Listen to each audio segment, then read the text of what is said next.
Hello everyone, this is Praveen Kumar and welcome to the Highlights Classes channel. So ఇంతకు ముందు వీడియోలో cement యొక్క history and introduction part A topics అనేవి కాంక్రీట్లో discuss చేసుకుంటాము, as well as కొన్ని text books ఏవైతే మనం ప్రిఫర్ చేస్తాము, ఏ టెక్స్ట్ బుక్స్ అనేవి బెస్ట్ అని ఇవన్నీ కూడా ప్రీవియస్ వీడియోలో డిస్కస్ చేసుకున్నాము. సో ఈ వీడియోలో ప్యూర్లీ సిమెంట్కి సంబంధించిన ఇంట్రడక్షన్ పార్ట్, అంటే సిమెంట్ ఎలా మ్యానుఫ్యాక్చర్ చేస్తారు, అలాగే సిమెంట్ యొక్క బేసిక్ కాంపోనెంట్స్ ఏంటి, సిమెంట్ మ్యానుఫ్యాక్చర్ చేసిన తర్వాత ఏ కాంపోనెంట్స్ అనేవి అదర్వైజ్ ఎలాంటి కాంపోనెంట్స్ అనేవి దాంట్లో రిలీజ్ అవుతాయి, ఇవన్నీ కూడా డిస్కస్ చేసుకుంటాము. సో ఫస్ట్ వన్, సిమెంట్కి సంబంధించిన ఇంట్రడక్షన్ పార్ట్ అనేది ప్రీవియస్ వీడియోలో ఆల్రెడీ డిస్కస్ చేసుకున్నాం. సో మ్యానుఫ్యాక్చర్ ఆఫ్ పోర్ట్లాండ్ సిమెంట్ని మ్యానుఫ్యాక్చర్ చేయాలంటే బేసిక్గా మనకు రా మెటీరియల్స్ అనేవి ఫస్ట్ ఆఫ్ ఆల్ ఐడెంటిఫై అవ్వాలి. సో రా మెటీరియల్స్ అంటే లైక్ ముడి పదార్థాలు. మ్యానుఫ్యాక్చర్ ఆఫ్ సిమెంట్లో ఆ రా మెటీరియల్స్ వచ్చి lime stones, chalk and argillaceous materials వచ్చి షేల్ ఆర్ క్లే. జనరల్గా అయితే లైమ్ స్టోన్స్ కావచ్చు లేదా క్లే కావచ్చు, ఇవి రెండు బేసిక్గా ముడి పదార్థాలు అదర్వైజ్ రా మెటీరియల్స్గా కన్సిడర్ చేసుకుంటారు. నెక్స్ట్ ఈ లైమ్ స్టోన్స్ కావచ్చు లేదంటే క్లే కావచ్చు, ఇవన్నీ ఒక హై టెంపరేచర్స్ వద్ద బర్న్ చేసి, ఆ temperatures around 1300 to 1500 degree centigrade దగ్గర బాగా హైగా బర్న్ చేస్తే ఇవి రెండు కంబైన్ అయిపోయి క్లింకర్ ఫార్మేషన్స్ అంటే రాక్ టైప్ ఆఫ్ ఫార్మేషన్స్ లాగా ఫామ్ అవుతాయి. ఈ రాక్స్ అన్నింటినీ మళ్ళీ పౌడర్గా కన్వర్ట్ చేసి సిలోస్ అంటే స్టోరేజ్ బిన్స్లా ఉంటాయి, ఆ సిలోస్లో ట్రాన్స్ఫర్ చేసేసి ఆ సిలోస్లో ట్రాన్స్ఫర్ చేస్తున్న మెటీరియల్స్ని తర్వాత పౌడర్ ఫామ్లోకి కన్వర్ట్ చేసి, ఆ పౌడర్ ఫామ్లోకి కన్వర్ట్ చేసే ముందు దానికి కొంత అమౌంట్ ఆఫ్ జిప్సమ్ని కూడా యాడ్ చేసి, ఆ తర్వాత దాన్ని storage or production or packing యూనిట్స్లోకి ట్రాన్స్ఫర్ చేస్తారు. సో అక్కడ నుంచి ఆ ప్యాకింగ్ యూనిట్లోకి వెళ్ళడంతో సిమెంట్ బ్యాగ్స్ అనేవి ప్రిపేర్ చేసేస్తారు. సో ఇది జనరల్గా ప్రాసెస్. ఆ జిప్సమ్ అనేది 3 to 5% జిప్సమ్ అనేది యాడ్ చేస్తారు. అండ్ ఈవెన్ ఆ జిప్సంలో వేరియేషన్స్ అనేవి కూడా చేసుకోవచ్చు. బట్ ఏ ఒక్క చిన్న కాంపోనెంట్ అయినా సరే వేరియేట్ అయినా ఆ సిమెంట్ యొక్క కేటగిరీ అండ్ క్లాసిఫికేషన్, దాని యొక్క major purpose as well as దాంట్లో ఫామ్ అవుతున్న కాంపోనెంట్స్ అన్నీ కూడా వేరియేట్ అవుతాయి. అలాగే నెక్స్ట్ వన్, మనకు సిమెంట్ మ్యానుఫ్యాక్చరింగ్ ప్రాసెస్లో బేసిక్గా 2 మెథడ్స్ అనేవి ఉన్నాయి. ఒకటి వచ్చేసి డ్రై మెథడ్, ఇంకోటి వచ్చేసి వెట్ మెథడ్. సో నేమ్స్లో ఉన్న ప్రకారంగానే వెట్ మెథడ్ అంటే వాటర్ని యూజ్ చేసుకొని మ్యానుఫ్యాక్చరింగ్ ప్రాసెస్ అనేది ఉంటుంది. డ్రై ప్రాసెస్ అంటే ఎటువంటి ఎక్సెస్ అమౌంట్ ఆఫ్ వాటర్ని యూజ్ చేయకుండా డైరెక్ట్గా మ్యానుఫ్యాక్చరింగ్ ప్రాసెస్ అనేది కంటిన్యూ అవుతుంది. సో వెట్ ప్రాసెస్ అంటే ఈ రా మెటీరియల్స్ అన్నింటినీ తీసుకొని ఫస్ట్ వాటర్తో కొంత అమౌంట్ యాడ్ చేసి, సో తర్వాత దాని మొత్తాన్ని కూడా ఒక స్లర్రీ లాగా కన్వర్ట్ చేసుకొని ఆ తర్వాత మళ్ళీ దాన్ని హీట్ చేసుకోవాల్సిన ప్రాసెస్ అనేది ఉంటుంది. సో ఈ 2 మెథడ్సే కాకుండా సెమీ డ్రై ప్రాసెస్ కూడా ఉంటుంది. సో ఈ సెమీ డ్రై ప్రాసెస్లో 10 నుంచి 14% ఆఫ్ వాటర్ని ఎక్స్ట్రాగా యూజ్ చేసుకొని, అంటే డ్రై ప్రాసెస్తో కంపేర్ చేసుకుంటే, తర్వాత దాన్ని హై టెంపరేచర్స్ దగ్గర క్లింకరింగ్ ఫార్మేషన్ అనేది జరుగుతుంది. అంటే సాలిడ్స్ టైప్ ఆఫ్ రాక్స్ లాగా కన్వర్ట్ చేస్తారు. అగైన్ ఆ రాక్స్ని పౌడర్కి కన్వర్ట్ చేసి నెక్స్ట్ మ్యానుఫ్యాక్చరింగ్ యూనిట్కి కన్వర్ట్ చేసేసి జిప్సమ్ని యాడ్ చేసుకుంటూ ఉంటారు. సో ఇది జనరల్గా సెమీ డ్రై ప్రాసెస్ అనేది another method. Dry process, wet ప్రాసెస్లో మేజర్ అడ్వాంటేజెస్ ఉన్నాయి, డిసడ్వాంటేజెస్ ఉన్నాయి. వెట్ ప్రాసెస్లోకి వస్తే వాటర్ యాడ్ చేస్తాం కాబట్టి ఆ వాటర్ మళ్ళీ ఎవాపరేట్ అవ్వాలి అంటే మళ్ళీ ఎక్స్ట్రాగా ఫ్యూయల్ అనేది రిక్వైర్ అవుతుంది, దాన్ని మళ్ళీ హై టెంపరేచర్ దగ్గర బర్న్ చేయడానికి. అదే డ్రై మెథడ్లో అయితే ఎక్స్ట్రాగా ఎటువంటి ఫ్యూయల్ అనేది రిక్వైర్ అవ్వదు, ఎందుకంటే దాంట్లో మళ్ళీ వాటర్ అనేది యాడ్ చేయట్లేదు కాబట్టి పెద్దగా మళ్ళీ దాన్ని హీట్ చేయాల్సిన అవసరం ఉండదు. బట్ వెట్ ప్రాసెస్లో మాత్రం హీట్ చేయాల్సిన టైం ఎక్కువ రిక్వైర్ అవుతుంది. సో అందుకని ఆ క్లింకర్ ఫార్మేషన్ అప్పుడు ఎక్కువ ఫ్యూయల్ని యూజ్ చేసుకొని బర్న్ చేయాల్సి ఉంటుంది. సో అది మేజర్ ప్రాబ్లం. కానీ ఇండియాలోకి వస్తే మేజర్గా వెట్ ప్రాసెస్సే కంటిన్యూ అవుతున్నారు, డ్రై ప్రాసెస్ ఇంకా స్టార్ట్ అయితే చేయలేదు. మ్యానుఫ్యాక్చరింగ్ ప్రాసెస్లోకి వస్తే వెట్ ప్రాసెస్. సో వెట్ ప్రాసెస్లో ఫస్ట్ క్లేని కొంత అమౌంట్ ఆఫ్ వాటర్ తోటి యాడ్ చేసుకొని, అరౌండ్ 35 to 50% ఆఫ్ వాటర్ని యాడ్ చేసుకొని తర్వాత వాష్ మిల్స్లోకి ట్రాన్స్ఫర్ చేస్తారు. సో అలా స్లర్రీగా ఫామ్ అయిన క్లేని స్టోరేజ్ బిన్స్లోకి ట్రాన్స్ఫర్ చేసి వెట్ గ్రైండింగ్ మిల్స్ లోకి ఆ స్లర్రీ అనేది ట్రాన్స్ఫర్ చేస్తారు. అలాగే లైమ్ స్టోను క్రషర్స్లోకి ట్రాన్స్ఫర్ చేసి పౌడర్ లాగా కన్వర్ట్ చేసి అగైన్ స్టోరేజ్ బిన్స్లో స్టోర్ చేసుకొని ఆ తర్వాత వెట్ గ్రైండింగ్ మిల్స్లోకి యాడ్ చేస్తారు. సో ఆ వెట్ కండిషన్లో ఉన్న క్లే అండ్ డ్రై కండిషన్లో ఉన్న లైమ్ స్టోన్ రెండు ఒక స్లర్రీ లాగా ఫామ్ అయ్యి ఆ స్లర్రీని మళ్ళీ హై టెంపరేచర్స్ దగ్గర బాగా బర్న్ చేసి ఆ హై టెంపరేచర్స్ దగ్గర వస్తున్న బర్న్ చేసిన ఆ స్లర్రీని రోటరీ కిల్స్లోకి ట్రాన్స్ఫర్ చేసి అండ్ సాలిడ్గా ఫామ్ అయిన దాన్ని క్లింకర్స్గా ఫామ్ అయిన దాన్ని సిలోస్లో స్టోర్ చేసుకొని 2-3% ఆఫ్ జిప్సమ్ని యాడ్ చేసి బాల్ మిల్స్లో పౌడర్గా కన్వర్ట్ చేస్తారు. ఆ తర్వాత అది సిమెంట్ సిలోస్లోకి ట్రాన్స్ఫర్ చేసి ప్యాకింగ్ యూనిట్లోకి ట్రాన్స్ఫర్ చేసేస్తారు. సో ప్యాకింగ్ యూనిట్స్ అంటే we know that cement manufacturing ప్రాసెసింగ్లో ప్యాకింగ్ యూనిట్ అంటే జనరల్గా దాన్ని వెయిట్ బేస్ చేసుకొని అరౌండ్ 50 kgs కావచ్చు, 35 kgs కావచ్చు. సో ప్యాకింగ్ యూనిట్లోకి ట్రాన్స్ఫర్ చేసుకొని దాన్ని ప్యాక్ చేసేస్తారు. So next one wet method complete అయిపోయింది. Next dry method. So dry మెథడ్లో క్యాల్కరీస్ మెటీరియల్స్, అజిలేషన్ మెటీరియల్స్ అంటే తెలుసు.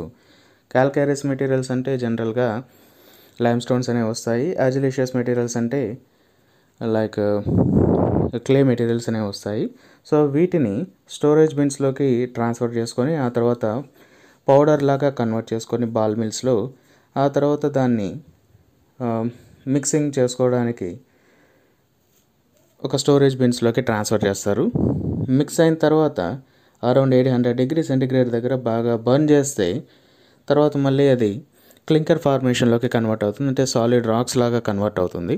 సో అలా రాక్స్ లాగా కన్వర్ట్ అయిన దాన్ని రోటరీ కిల్స్లోకి ట్రాన్స్ఫర్ చేసేసి పౌడర్ ఫార్మేషన్స్లోకి కన్వర్ట్ చేస్తారు. సో పౌడర్ ఫామ్లోకి కన్వర్ట్ చేసే ముందు బాల్ మిల్స్లోకి ట్రాన్స్ఫర్ చేస్తారు కాబట్టి ఆ బాల్ మిల్స్లో అరౌండ్ 2-3% ఆఫ్ జిప్సమ్ అనేది మళ్ళీ యాడ్ చేస్తారు. జనరల్గా జిప్సమ్ అనేది యాడ్ చేసేది ఫ్లాష్ సెట్టింగ్ అంటే ఎయిర్కి త్వరగా సెట్ అయిపోకుండా ఉండడానికి జిప్సమ్ అనేది యాడ్ చేస్తారు. అంటే కొంత సెట్టింగ్ టైం అనేది కావాలి కాబట్టి. So that is about dry process. So next dry ప్రాసెస్కి వెట్ ప్రాసెస్కి మేజర్ వేరియేషన్స్కి వస్తే వెట్ ప్రాసెస్ డ్రై ప్రాసెస్ యొక్క డిఫరెన్సియేషన్ కోసం ఈ చార్ట్ని ఒకసారి గమనించినట్లయితే రెండు కూడా రా మెటీరియల్స్ అనేవి జనరల్గా లైమ్ స్టోను, క్లే, షేల్ ఇవన్నీ ఉంటాయి. సో వీటన్నిటిని ఫస్ట్ పౌడర్గా కన్వర్ట్ చేసుకొని మిక్స్ చేసుకుంటారు.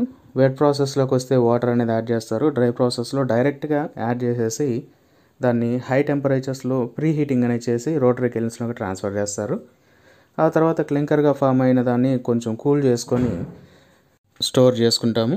ఆ తర్వాత కొంత జిప్సమ్ కానీ లేదంటే అడిషన్గా ఫ్లై యాష్ అటువంటి మెటీరియల్స్ ఏమైనా యూస్ చేసుకోవచ్చు. సో యూస్ చేసుకొని తర్వాత కొంచెం గ్రైండ్ చేస్తాము. సో పౌడర్ ఫామ్లోకి కన్వర్ట్ చేసిన తర్వాత నెక్స్ట్ ప్యాకింగ్ యూనిట్కి ట్రాన్స్ఫర్ చేసి తర్వాత డిస్పాచ్ చేసేస్తాము. ఇది జనరల్గా వెట్ ప్రాసెస్ అండ్ డ్రై ప్రాసెస్లో వస్తున్న డిఫరెన్సియేషన్స్. బట్ బేసిక్ డిఫరెన్స్ వచ్చి వెట్ ప్రాసెస్లో వాటర్ని యూస్ చేస్తాము. డ్రై ప్రాసెస్లో ఎలాంటి వాటర్ అనేది యాడ్ చేయకుండా డైరెక్ట్గా ప్రీ హీటింగ్ టెక్నాలజీకి యూస్ చేసుకొని క్లింకర్ ఫార్మేషన్స్ అనేవి ఫామ్ అయ్యేలాగా చేస్తాము. Next chemical composition. సో ఇప్పుడు మ్యానుఫ్యాక్చరింగ్ ప్రాసెస్లోకి వస్తే సిమెంట్కి యూస్ చేస్తున్న రా మెటీరియల్స్లో బేసిక్గా ఉన్న కాంపోనెంట్స్ వచ్చి lime, silica, aluminium and iron oxides తోటి మేజర్ కాంపోనెంట్స్గా ఫామ్ అయి ఉంటుంది.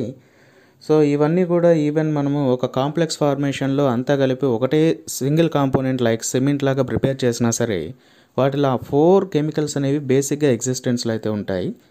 సో కెమికల్ కాంపోజిషన్స్కి వస్తే calcium oxide around 60-67%, silicon dioxide 70-25%, Al2O3 3-8%, Fe2O3 0.5-6%, MgO 1-4%, 0.1-4%, alkalis వచ్చేసి either K2O or Na2O 0.4-1.3% and SO3 1.3-3% అలా వేరియేషన్స్ అనేవి ఉంటాయి జనరల్గా.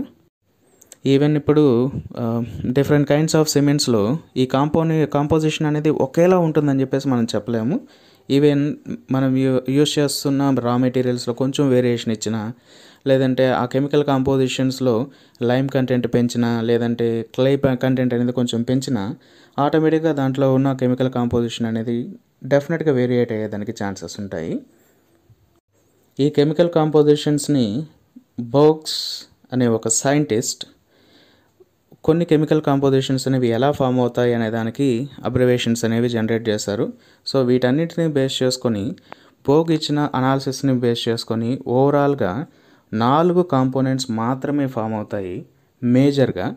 ఆ 4 కాంపోనెంట్స్ని బోగ్ కాంపోనెంట్స్ అనే నేమ్ తోటి కూడా ఇండికేట్ చేస్తారు. సో ఆ బోగ్ కాంపోనెంట్స్కి వస్తే బేసిక్గా సిమెంట్ ప్రిపరేషన్లో వస్తున్న major 4 components tricalcium silicate, dicalcium silicate and tricalcium aluminate, tetracalcium aluminum ferrate. So వీటిని C3S, C2S, C3A, C4AF అనే షార్ట్ కట్స్ తోటి కూడా ఇండికేట్ చేసుకుంటాము. So C3S indicates tricalcium silicate, C2S indicates dicalcium silicate, C3A indicates tricalcium aluminate, C4AF indicates tetracalcium aluminum ferrate. So chemical component టెస్ట్కి సిమెంట్ని ల్యాబొరేటరీకి పంపించిన తర్వాత దాంట్లో ఏ కాంపోనెంట్ అనేది ఎంత ఉందనేది ఫస్ట్ ఐడెంటిఫై చేసుకోవాలి. సో ఐడెంటిఫై అయిపోయిన తర్వాత ఈ బోగ్ కాంపోనెంట్స్ అనేవి ఎంత కాంపోనెంట్ అనేవి ఎగ్జిస్టెన్స్లో ఉన్నాయి, ఎంత పర్సంటేజెస్లో ఉన్నాయి అనేది ఎలా క్యాలిక్యులేట్ చేస్తారంటే బోగ్ దానికి కూడా కొన్ని ఈక్వేషన్ ఫార్మేషన్స్ అనేవి ఇచ్చినారు. సో C3S క్యాలిక్యులేట్ చేయడానికి బేసిక్గా ఇంతకుముందు డిస్కస్ చేసుకున్న కెమికల్ కాంపోజిషన్స్ని బేస్ చేసుకొని ట్రైకాల్షియం సిలికేట్ ఎంత పర్సంటేజ్ ఉంది, dicalcium silicate, tricalcium aluminate, tetracalcium aluminum ferrate ఇవన్నీ ఎంత పర్సంటేజెస్ అనేవి ఆక్యుపై అయి ఉన్నాయి అనేది calcium oxide, silicon dioxide, aluminium trioxide, Fe2O3, SO3. So ఈ కాంపోనెంట్స్ని బేస్ చేసుకొని అల్టిమేట్లీ బోగ్ కాంపోనెంట్స్ అనేవి ఎంత పర్సంటేజెస్ అనేవి ఆక్యుపై అయినాయి అనేవి జనరల్గా ఐడెంటిఫై చేయొచ్చు. ఈ పర్సంటేజెస్ని బేస్ చేసుకొని even different kinds of cements అనేవి కూడా వేరియేట్ అవుతూ ఉంటాయి. సో ఈ పర్సంటేజెస్లో లైట్గా వేరియేషన్ చేసామంటే డెఫినెట్గా ఆ సిమెంట్ యొక్క ప్రాపర్టీ యాజ్ వెల్ యాజ్ దేని పర్పస్ అవన్నీ కూడా చేంజ్ అయ్యేదానికి ఛాన్సెస్ ఉంటాయి. ఒక ఆర్డినరీ పోర్ట్లాండ్ సిమెంట్ని జనరల్గా తీసుకున్నట్లయితే tricalcium silicate and dicalcium silicate ఇవి మేజర్గా సిమెంట్ మ్యానుఫ్యాక్చరింగ్లో ఫామ్ అయ్యే కాంపోనెంట్స్. ఇవే ఆల్మోస్ట్ 70 నుంచి 80% కంప్లీట్లీ ఆక్యుపై అవుతాయి. సో రిమైనింగ్ 20 to 30% మాత్రం tricalcium aluminate, tetracalcium aluminum ferrate మాత్రం ఆక్యుపై అవుతాయి.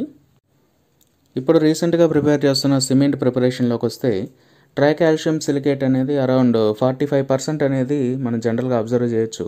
డైకాల్షియం సిలికేట్కి వస్తే 25% జనరల్గా అబ్జర్వ్ చేయొచ్చు. సో ఈ రెండింటిని కంపేర్ చేసినా సరే అరౌండ్ 70% అనేది ఆక్యుపై అవుతుంది. So remaining some of content C3A, C4AF has decrease slightly in modern cement. So ఇప్పుడు ప్రిపేర్ చేస్తున్న సిమెంట్లో C3A, C4AF అనేది కొంచెం లైట్గా కొంచెం తగ్గించారు. సో ఇవి తగ్గిస్తే డిఫరెంట్ అడ్వాంటేజెస్ అనేవి కూడా ఉంటాయి. అది ఎలా అడ్వాంటేజ్ అవుతుందనేది నెక్స్ట్ దీని కంటిన్యూషన్ ప్రాసెస్లో డిస్కస్ చేసుకుంటాము. సో ఆక్సైడ్స్ కాంపోనెంట్స్ అయిన కాల్షియం ఆక్సైడ్ కావచ్చు, అదర్వైజ్ సిలికాన్ డయాక్సైడ్ కావచ్చు, ఆ ఆక్సైడ్స్ కంటెంట్లో చిన్న వేరియేషన్ ఇచ్చినా సరే అల్టిమేట్లీ టోటల్గా వేరియేషన్ అనేది హెవీగా వేరియేట్ అవుతుంది. అదే సిమెంట్ మ్యానుఫ్యాక్చరింగ్లో లైమ్ కంటెంట్ అనేది అవసరమైన దానికంటే కొంచెం ఎక్స్ట్రాగా వాడారంటే సిమెంట్లో అన్సౌండ్నెస్ అనేది కూడా కొంచెం ఎక్సెస్గా ఫామ్ అయ్యేదానికి ఛాన్సెస్ ఉంటుంది. అది కూడా ఒక డ్రాబ్యాక్. అలాగే సిలికా కంటెంట్ కూడా కొంచెం ఎక్సెస్ అయినా సరే క్లింకర్ ఫార్మేషన్ అనేది జరిగేటప్పుడు alumina as well as iron అనేది కొంచెం ఎక్కువగా ఫామ్ అవుతాయి. కాబట్టి ఆ క్లింకర్ ఫార్మేషన్స్కి కన్వర్ట్ అయిన తర్వాత దాన్ని పౌడర్గా కన్వర్ట్ చేయాలంటే కొంచెం ప్రాబ్లం అవుతుంది. ఎందుకంటే అది బాగా హార్డ్ అండ్ స్టేజ్కి వెళ్ళిపోతుంది. కాబట్టి దాన్ని పౌడర్గా కన్వర్ట్ చేయాలంటే మళ్ళీ అడిషనల్గా ఎక్స్ట్రా ప్రెషర్స్ అనేవి అప్లై చేసుకోవాలి, ఎక్స్ట్రా లోడ్స్ అప్లై చేసుకోవాలి. సో ఇది కూడా ఒక ప్రాబ్లం అవుతుంది. లీ చాట్లియర్, టర్న్బామ్ వాళ్ళు కూడా సిమెంట్ ఫార్మేషన్స్లో బేసిక్గా 4 కాంపోనెంట్స్ అనేవి ఫామ్ అవుతాయని ఐడెంటిఫై చేశారు. కాకపోతే వాటికి నేమ్స్ వచ్చేసి అలైట్, బెలైట్, సెలైట్ అండ్ ఫెలైట్ అనే నేమ్స్ తోటి ఇండికేట్ చేసుకున్నారు. సో ఈవెన్ ఇంతకుముందు డిస్కస్ చేసుకున్న బోగ్ కాంపోనెంట్స్లో కూడా 4 ఫార్మేషన్స్ అనేవి ఉంటాయి. సో ఈ 4 ఫార్మేషన్స్ అండ్ వీళ్ళు అబ్జర్వ్ చేసిన 4 కాంపోనెంట్స్ని రెండింటిని కంబైన్ చేసుకున్నట్లయితే సో C3S వచ్చేసి అలైట్ గాను, C2S వచ్చేసి బెలైట్ గాను, C3A వచ్చి సెలైట్ గాను, C4AFని ఫెలైట్ గాను కూడా ఇండికేట్ చేసుకోవచ్చు. సో ఏదర్ బోగ్ కాంపోనెంట్స్ కావచ్చు, లేదంటే లీ చాట్లియర్ అండ్ ఎట్సెట్రా వాళ్ళు ఇంట్రడ్యూస్ చేసిన కాంపోనెంట్స్ అనే కావచ్చు. బేసిక్గా 4 కాంపోనెంట్స్ అనేవి ఫామ్ అవుతాయి. సో ఇప్పుడు బేసిక్గా ఇంతవరకు డిస్కస్ చేసుకున్న కాంపోనెంట్స్ని బ్రీఫ్గా చూసుకున్నట్లయితే రా మెటీరియల్స్ నుంచి components, oxide components, silica, calcium, aluminium ferrite components అనేవి ఫామ్ అవుతాయి. సో వీటన్నింటినీ ప్రీ హీటింగ్ టెక్నాలజీ వీటన్నిటికీ ఎక్స్పోజ్ చేసిన తర్వాత కెమికల్ కాంపోజిషన్స్ అనేవి CaO, SiO2, Al2O3, Fe2O3 అనే కెమికల్స్ అనేవి జనరల్గా ఫామ్ అవుతాయి. సో ఇవన్నీ కూడా కంప్లీట్ అయిన తర్వాత బర్న్ చేసి క్లింకర్గా ఫామ్ చేసి పౌడర్గా కన్వర్ట్ చేసినప్పుడు బోక్ కాంపోనెంట్స్ అనేవి ఫామ్ అవుతాయి. So next one production of cement. So సిమెంట్లో వేరియస్ ప్రొడక్షన్స్ అనేవి కూడా ప్రొడ్యూస్ అవుతాయి. సో ఇవంతా కంప్లీట్ అయిన తర్వాత హీట్ ఆఫ్ హైడ్రేషన్, ఫస్ట్ సిమెంట్కి వాటర్ యాడ్ చేసిన తర్వాత హీట్ ఆఫ్ హైడ్రేషన్ అనేది స్టార్ట్ అవుతుంది. సో అదర్వైజ్ హైడ్రేషన్ ప్రాసెస్ కూడా స్టార్ట్ అవుతుంది. ఆ హైడ్రేషన్ ప్రాసెస్ వల్ల మాత్రమే బాండింగ్ నేచర్ అనేది డెవలప్ అవుతుంది. సో దాన్ని CSH జెల్ అనే నేమ్ తోటి కూడా ఇండికేట్ చేసుకుంటారు. ఈ CSH జెల్ అనేది ఎలా ఫామ్ అవుతుంది, అలాగే దాంతోపాటు కాల్షియం హైడ్రాక్సైడ్ అనేది ఎలా ఫామ్ అవుతుంది అనేసి నెక్స్ట్ వీడియోలో కంటిన్యూ అవుతుంది. సో ఇది completely brief introduction about the manufacturing.